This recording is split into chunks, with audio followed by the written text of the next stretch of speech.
ब्रजेश जी। राधे राधे जी। राधे राधे महाराज जी, आपके चरणों में कोटि कोटि प्रणाम। महाराज जी, प्रत्येक दिन में न्यूनतम कितना नाम जप करना चाहिए? हर श्वास हमारी प्रार्थना है जितना कर पाओ अधिक से अधिक, भगवान की कृपा है, लेकिन लक्ष्य रखना चाहिए हर श्वास, कोई भी श्वास हमारी व्यर्थ न जाए। नाम श्वास दो बिलक चलते हैं, इनको भेद नमो को भावे, श्वास ही नाम नाम ही श्वासा, नाम श्वास को भेद मिटावे, रोम रोम तब रग रग बोले, तब तक स्वाद नाम को पावे। जीवन मुक्त होने के लिए, भगवत प्राप्ति के लिए हर श्वास नाम जप करने का अभ्यास करो। जितना हो रहा है वो कम है, हमें ऐसी भावना रखनी है। जैसे प्रारंभ में कोई 2-4-10 माला भी करे तो हम शाबाशी देते हैं, धन्यवाद आप नाम जपना शुरू किए। लेकिन वो ऐसा है जैसे कोई स्कूल में प्रारंभ में जाए, गोली डंडा खींचे तो अध्यापक कहता है बहुत अच्छा, ये लो टापी लो, तुमने बढ़िया लिखा। लेकिन वो साल भर अगर ऐसे ही करता है तो चाटा मारेगा वो कि इतना ही नहीं आगे भी है। तो वास्तविक हमारा लक्ष्य होना चाहिए हर श्वास नाम जप करना, क्योंकि जिस श्वास में हमारी मृत्यु होगी, अगर उस श्वास में नाम नहीं हुआ तो पता नहीं क्या चिंतन होगा। जैसे अंतिम समय हिरण का चिंतन हुआ भरत जी का, सब कुछ त्याग कर भजन के लिए आए थे और हिरण के बच्चे से मोह हो गया, तो अंतिम समय हिरण का चिंतन हो तो अगला जन्म हिरण का हुआ। तो हमारे समय नाम जप करेंगे, जो हमारी अंतिम श्वास होगी वो भगवत प्राप्ति करा देगी। अंतिम समय मुख से नारायण निकल गया पुत्र के बाने तो भगवत प्राप्ति। तो हम इसलिए हर श्वास में, मतलब शौचालय में बैठे हैं अब वही दिल फेल हो जाए फिर क्या होगा, तो उस समय भी अंदर ही अंदर जप रहे राधा राधा राधा राधा। क्या जाता है, हम हर कार्य करते हुए नाम जपने का अभ्यास करें तो नाम जपने लगे। अभ्यास की कमी के कारण हमें बोझा लगता है, ये कैसे होगा, नहीं हो जाएगा। अभ्यास से क्या नहीं हो सकता। देखो एक प्राकृतिक चेष्टा है कि एक आदमी की आंख में पट्टी बांधी गई, आसपास एक आदमी लिटाकर उसके तरबूज रख दिए और वो ढंग से उनको फोड़ रहा है कि एक आदमी से लिटा दिया गया, उसके आसपास नारियल या तरबूज रख दिए गए और जो फोड़ेगा उसकी आंख में पहले नमक डाला, फिर काली पट्टी बांधी और उसको घन से फोड़ रहा है। डर लग रहा था कि अगर चूक गया तो उसके हाथ पैर खोपड़ी कहीं लग जाए, लेकिन सब फोड़ दिए, कहीं नहीं लगा। क्या हुआ, अभ्यास। आंख मूंद के भी निशाना लगा देना अभ्यास। तो क्या हम अभ्यास करें तो भजन नहीं हो सकता हमारा? भगवान कहते हैं अभ्यास योग युक्त न चेतसा नान्य कामना। अगर अभ्यास करेंगे भजन का तो ऐसा एक दिन भजन होने लगेगा कि चित्त जाएगा ही नहीं, उठते बैठते चलते फिरते हर समय नाम चलता रहेगा। नाम चले हर समय, यही लक्ष्य है। जितना जप रहे हो धन्यवाद, और आगे बढ़ाने की कोशिश करते रहो। गणना मन लगाने के लिए है, फल प्राप्ति आप ऐसे ही बोले राधा, वो भगवान सुन रहे हैं। वो नाम आपका जमा है, आप गिनो या ना गिनो, वो फिर ही नहीं जाने वाला कि हमने गिना नहीं तो वो व्यर्थ चला गया, ऐसा नहीं है।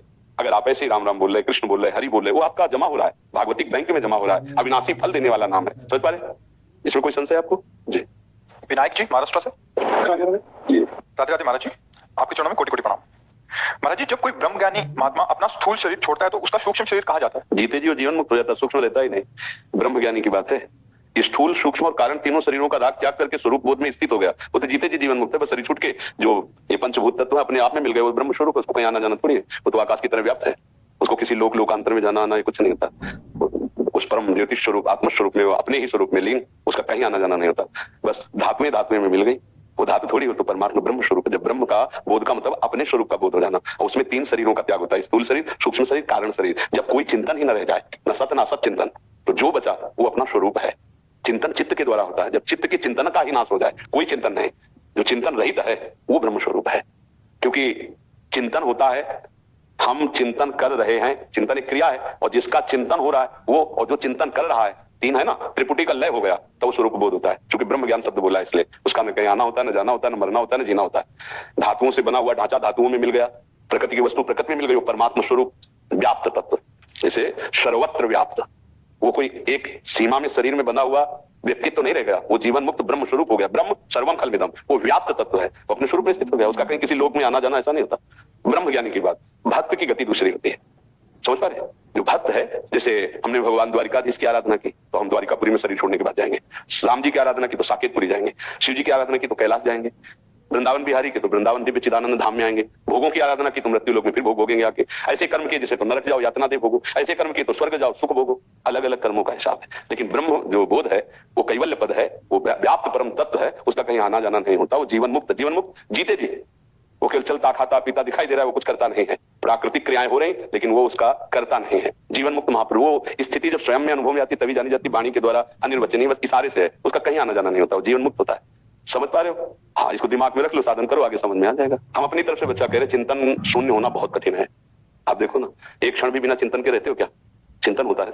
हमें लगता है अगर विठल विठल विठल जपो और उनका चिंतन करो तो वही ब्रह्म है। चिंतन शून्य होना बहुत कठिन है, लेकिन चिंतन करना हमारे लिए सहज हो जाएगा, क्योंकि हम किसी न किसी आकार का चिंतन कर रहे हैं, तो हम उसी आकार को भगवत स्वरूप में ले लेते हैं, राम रूप में, कृष्ण रूप में, शिव रूप में, और उनका चिंतन शुरू करते तो वही ब्रह्म ही है ना। उनका नाम जप करते तो वही है ना। तो हम चिंतन करके अचिंत को प्राप्त कर लेते हैं, लेकिन चिंतन रहित होकर अचिंत स्वरूप में स्थित होना इसके लिए बहुत कठिन। ज्ञान के पंथ कृपाण के धारा परत खगेश लगे नहीं बारा, सहज मार्ग है भक्ति। आप भक्तों की जगह से आ रहे हो, महाराष्ट्र तो भक्त जी जब करते हैं कह रहे रामकृष्ण हरि हाँ, का जप। हाँ, तो फिर ये प्रश्न का रामकृष्ण हरि जब कर रहे हैं तो आपको मिलन की चाह होनी चाहिए ना। हमें मुक्त नहीं होना, हमें मिलना है। किससे मिलना है? जो परब्रह्म परमात्मा तत्व है, मैं उनका सेवक हूं, ऐसे भाव से उनसे मिलना है जाकर। देखो ये था हम प्रपद्यन्ते तासते भजाम में, हम आप जैसा चिंतन करेंगे वैसे ही वो ब्रह्म का अनुभव होता है। अगर आप चल रहे हो भक्ति मार्ग में तो फिर इस मार्ग को छोड़ो। अब इधर आओ कि मुझे कैसे साक्षात्कार होगा, मैं कैसे अपने प्रभु को देखूं, मैं कैसे उनसे मिलूं, इस तड़पन में नहीं। हाँ, खूब नाम जप कीजिए भगवान। देखो ना महाराष्ट्र के जितने बड़े बड़े महापुरुष हुए सब परम ज्ञानी हुए हैं, पर परम प्रेमी